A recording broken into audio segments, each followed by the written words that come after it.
doubters, at the end of the day, at the end of the fight, they all gonna cry when they get home. You know, and I meant that. I meant that. Listen, however they rate me, it doesn't matter. At the end of the day, we gotta fight, and I'm gonna win the fight. As simple as that. For you, I think I said this before people killed me. I said that this reminds me, and it could be like Pacquiao when he fought De La Hoya. So at the end of the day, looking forward off of the last fight with Canelo, I like Crawford every bit as much as I did before. Terence Crawford has never been one to shy away from danger, and ahead of his showdown with Canelo Alvarez, he issued a chilling warning that sent shockwaves through the boxing world. Known for his ruthless precision and unshakable confidence, Crawford made it clear that he isn't stepping into the ring just for glory. He's coming to dismantle Canelo's legacy piece by piece. Listen, however they rate me, it doesn't matter. At the end of the day, we gotta fight, and I'm gonna win the fight. As simple as that. Can I ask you about if there's any rematch clause with this fight with Canelo? No, it's not. Is that something you push for? No, I didn't. And is any weight restrictions to the fight at all? No, it's not. A lot of fighters would like to put on a weight restriction to this type of fight. Why didn't you want to do that? Because I want him at his best. I don't want no excuses. I don't want no, reasons why, he didn't feel good or anything. I want him at his best. Many experts have pointed out that Canelo holds a natural physical advantage over Crawford, being the bigger and stronger man. But Crawford remains completely unfazed. He explains that training with larger fighters has been part of his routine for years, from light heavyweights to heavyweights. His camp reinforces this point, noting that Crawford rarely spars with opponents his own size, even when fighting at lower weights. That experience, Crawford insists, eliminates any supposed disadvantage he might face against Canelo. I'm gonna make all those doubters, at the end of the day, at the end of the fight, they all gonna cry when they get home. And I meant that. I meant that. Everybody's talking about the size and, me being a smaller fighter. But if you look on the stage, I've been sparring these big dudes my whole career. Like, how I'm gonna take a punch? They punch me every time we spar. So, it's okay. Once we get in the ring and they see something different, like each and every time, it's gonna be another excuse. Why, the reason why Terence won, and this and that and this. But I can assure you, I'm gonna be victorious. And after that, we're gonna have another parade. Crawford revealed that he personally reached out to Saudi boxing power broker Turki Al-Sheikh to make the fight happen. Al-Sheikh played a key role in turning it into a reality, orchestrating the lucrative deal that will take place this September. Crawford never hesitated about moving up in weight. He embraced the challenge head-on, dismissing any suggestion that he was intimidated by Canelo's size advantage. Going to Turki Al-Sheikh and letting him know that I was interested in fighting Canelo, and him and a lot of people at first, they was like, nah, he's too big, you need to focus on your weight class and things like that. But at the time, I'm like, well, there's no one at my weight class that's on that level of Canelo. Canelo come from a smaller weight class. He's not a massive fighter, 6 foot tall. He's thick, but he's not giant. Picking Canelo was a thing that we looked deeply into. Crawford has consistently said he never takes any opponent lightly, regardless of name or reputation. Every fight, he insists, requires 100% preparation. He refuses to underestimate anyone or take shortcuts, maintaining razor-sharp discipline and meticulous attention to detail. This approach won't change against Canelo Alvarez. For Crawford, every fight is treated as the biggest of his career, with elite conditioning, strategy, and technical preparation forming the core of his success. At the end of the day, when you look at Spence, that was my biggest challenge. When you look at Postal, that was my biggest challenge. When you look at Majmal, that was one of my big challenges because I was moving up in weight and, given the circumstances that, his background, amateur background, and things like that, Gamboa was my biggest. They all big challenges in their own right. Have you put on a lot of weight or muscle? Like, how is it in that department? Because I know a lot of people have said, like, hey, you're fighting a big guy, 168, who's used to fighting guys that are bigger than him. It might be smart to put on a little bit more, like, mass. It comes natural with working out. Yeah. You know, like I said before, the only thing about this camp different than any other camp is I don't gotta cut muscle. I don't gotta, you know, watch what I do in strength condition. I can, you know, go fully all out, you know, and just do what I need to do to get stronger. To you, how much is the skull fight performance kind of like a thing you're keeping an eye on? Well, you know, that's not a fight that I really, you know, look into because, you know, Canelo is a great fighter, and one bad performance don't define a fighter. You know, given the circumstances of his previous fights, and you know, we looking forward to Canelo being the best Canelo that he can be. Skull might not have made him get to that point where he felt any danger or any significance where he had to go to that deeper level in training or take the fight as serious as he's taking this fight. So, you know, I don't know what was up with that fight. Yeah, some said that, and let me know just your perspective on this. Some have said that you have to fight like Skull in order to win the fight. Like, do you feel that you have to fight that way to beat Canelo, or you're like, nah, like I can beat him in the mid-distance? Just fight my fight, you know what I mean? A lot of people, they have their opinions. They have, you know, they what's going to happen. Canelo's reputation as one of boxing's most dangerous counterpunchers is what makes him such a constant threat. Even when fighting at a slower pace, his power forces opponents to stay cautious and often defensive. His body shots are punishing, his efficiency suffocating. But Crawford thrives against this type of fight. His stance switching, elite footwork, and razor-sharp timing allow him to break down cautious fighters methodically. Trainer Brian Bomac McIntyre says that as long as Crawford is well-conditioned, he will take over in the later rounds as Canelo's intensity fades. Just guys that just have preposterous power, and Canelo is a guy that has power but is constantly working on it. There's a great clip of him working with Andy Ruiz. You know that shield, that weird hand shield? Yeah, they hold on up you for hooks. Yeah. And he's like, this is not for speed, this is just power, just power. He's like, don't try to be fast with this, just power. You see that? Bro, he hit. Shakur Stevenson rejects concerns about the size difference between the two men.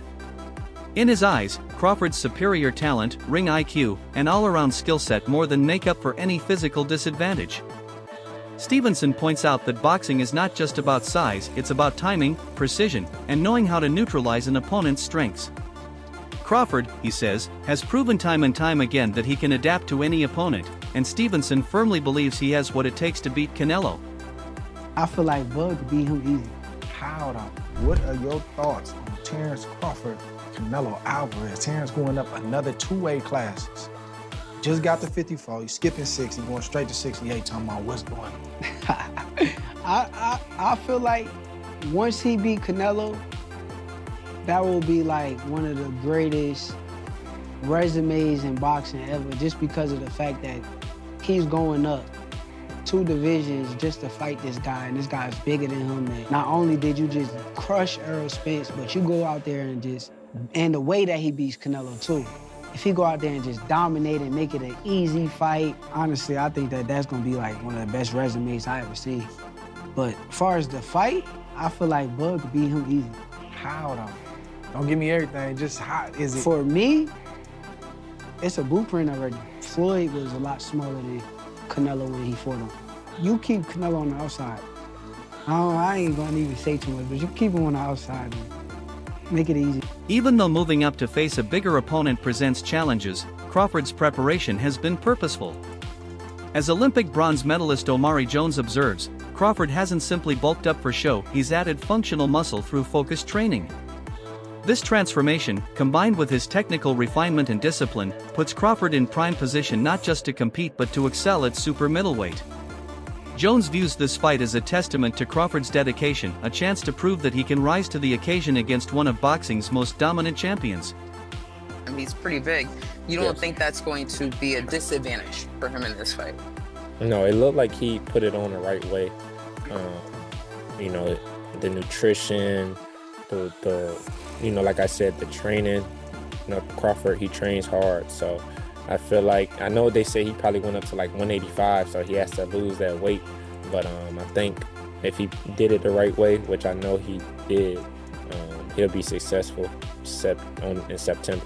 And I know, like we discussed earlier, you know, we talked with your pro debut, and now you're 3-0. Your last fight, July 19th against Blanco, and it was actually your third win by knockout. Yes. Super proud of you. How are you feeling about your pro career so far? I'm feeling great about my pro career. I definitely feel like it's off to a great start. My pro debut in my hometown, and then I was my second fight, Atlantic City on the Boots card, and then my third fight on the Ben Rodriguez undercard. So Matchroom and Eddie Hearn, they're putting me on these cards, shining light on me, giving me the TV time to put on for my fans, and I feel like I've been doing that. Some analysts have begun questioning the quality of Canelo Alvarez's recent wins, pointing out a pattern of slower-paced, tactical fights rather than decisive, dominant performances.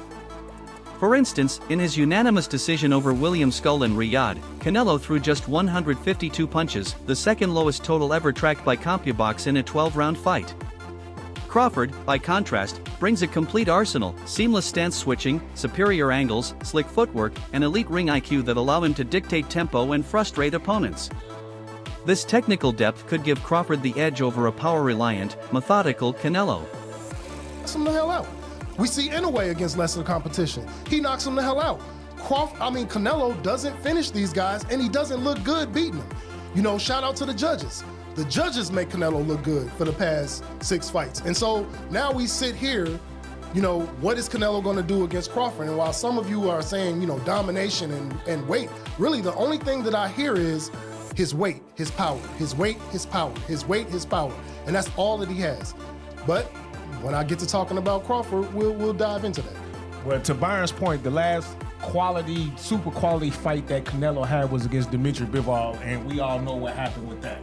You know, no, I thought Caleb Plant was a good opponent. I thought Caleb Plant was a good opponent. Well, it was Caleb Plant, then it was Bivol. Right. Plant, then Bivol. Well, don't forget to point out that Bivol came down, right? No, that was 175. Canelo went up. Canelo went up. So that kind of puts Canelo at a disadvantage, right? He tested. Yeah, I mean, if you want to say that, I mean, you know, I can. But I mean, I'm not saying that that's an excuse for him for losing. I'm just saying, hey, you know, if you're gonna test yourself to be great, you gotta wear the consequences. So let me ask. So no, you're right, 100%. But let me ask you a question. I'm just asking because I don't know. Like, so when you watching that fight, did you think it was a weight issue, or did you think it was more of a skill and boxing thing when watching that fight with Bivol and Canelo? I thought he was outclassed. I agree. Yeah, it was outclassed. And it looked like he was being outclassed by basic fundamental boxing. Yeah. That's what I'm saying. So that was my point. That's what I'm saying. I don't think Bivol's weight had anything to do with him, because Bivol's not a knockout artist. And this legendary power that y'all speak of, this ass-taking Zeus god power that he has, it did not show in that fight. Like, he landed power shots, and Bivol still put him at the end of that jab and did whatever the hell he wanted to. He did land power shots, but you know, I mean, let's be fair, right? If you got a bigger guy, his punch absorbing is gonna be, you know, more than a small. Ryan Garcia offers a realistic but respectful perspective. He praises Crawford's elite defensive skills, ability to slip punches, and frustrate opponents with precision movement. But ultimately, Garcia picks Canelo to win, arguing that his superior size, strength, and durability will carry him through. Even if Crawford has success, Garcia believes Canelo's ability to absorb punishment and impose his will could be the deciding factor. Crawford Canelo, Rod. Keep it a stack. This is the fight of the century. Everybody's talking. I know. How do you see it, man? Man, I really see I see that Bud is gonna do good. He's gonna do good, but I don't think he's gonna win. But I do see Bud like getting a lot of punches off, being able to tag Canelo with some good shots, but they have no effect. That's the thing. He has the best chin that I've ever seen. And nothing moves his head. Yeah, I've never. So I seen one time Triple G hit him, and he kind of like and then he's right back on it. Bro, that's the thing. Like, I know he's gonna be able to hit Canelo because I've seen Canelo in sparring where he, like, not that he's getting hit. Well, he is getting hit, but it's so ineffective that what he's doing is just he imposing himself too well, and I see that happening. Yeah. Like, don't get me wrong, Crawford is a great fighter. I think he's one of the best. I just think that he's fighting a little bit more than he could chew. But you never know. If anybody can do it, it could be Crawford. You know, I do see him, like, when he fights, I'm like, damn, how do you beat this guy? You know, he could do it all. He could box, he could bang, he could, you know, step on the gas when he needs to. He could, you know, he could do everything. The only thing I see is sometimes he gets cracked with some crazy ass shots, but other than that, I mean, he's really one of the most complete fighters I've seen in my life. Crawford's recent physical transformation has fueled excitement heading into this clash. Social media posts have showcased a noticeably more muscular frame, pronounced abs, wider shoulders, and an overall stronger build. Observers say Crawford doesn't look undersized, he looks purpose-built for super middleweight, ready to absorb shots and trade with the bigger man. What's good, YouTube? It's your boy, Blue Blood Sports TV, and I'm back at y'all with another one. So y'all see it, man. Terence Bud Crawford is absolutely ripped, absolutely shredded. What looks to be about 175. Now he fights next Saturday, a week out from the fight. It's a week out from the weigh-in, so I'm sure that you look at Terence Bud Crawford right there, and you see he is absolutely shredded right there. And this is a week before the weigh-in, right? So I'm pretty sure he's probably weighing about 174, something of that magnitude, maybe about 173. 175 is probably the max he is at one right now, because obviously the weight is at 168 and he's a week out. So he might be around 173, drop 5 pounds next Friday for the weigh-in. Again, Omari Jones underscores that Crawford's weight gain has been intentional and strategic, not cosmetic. He has built a body designed to perform, not just to look the part. This disciplined transformation, coupled with his mental focus and technical sharpness, suggests Crawford is not merely showing up to compete, he's coming to win. I mean, listen, let's call a spade, right? When you get bigger, you do slow down a little bit, but that doesn't mean he's going to be ineffective at that weight. I think it's a bona fide good point to make. Sometimes it does wind up that way, but I'll give you Roy Jones Jr. You know, Roy Jones Jr. Put on weight, was muscular as he moved up the weight classes, and it didn't affect him. Good old Manny Pacquiao did the same thing, you know. So you know, there's times where it affects, and there's times where, you know, I guess if you put it on the right way. Only Crawford knows it because the way he's training, right? Because you're going to be sparring with this added weight. You're going to be doing the boxing training with this added weight. So you're going to know how to, you know, maybe taper it down if you need to, or keep it going. Max Kellerman delivers a sharp technical breakdown of the matchup, noting that Crawford's jab has become one of the most effective in boxing today, fast, precise, and fight-controlling. He points out that Canelo's jab, once a key weapon, has declined in recent years, which could give Crawford the edge in controlling range and pace. Kellerman also praised Crawford's ability to make in-fight adjustments, reading opponents, and exploiting weaknesses in real time, a quality that might prove decisive when two high-IQ fighters collide. Crawford. Best defense. Crawford. Nowadays, Crawford. I would say early in the fight, Canelo, and earlier in his career, Canelo. But he hasn't been that kind of fighter in recent years. Although Crawford is also hittable. With any fighter, when you talk about their defense, the question is not, can they be hit with a shot? You take punches. Everyone, the greatest defensive fighters ever get hit. Pernell Whitaker, Willie Pep, Floyd Mayweather, they all get hit. The question is, can you hit them with combinations? And both guys are hard to hit. With the two-piece, hard to hit. So who has the best footwork out of the two? In terms of cutting off the ring, last fight notwithstanding, Canelo has gotten much better at cutting off the ring. Will Crawford's sharper tools, superior timing, and ring IQ be enough to outpoint the bigger, seasoned champion? Or will Canelo's strength and experience prove too much to overcome? Drop your predictions below.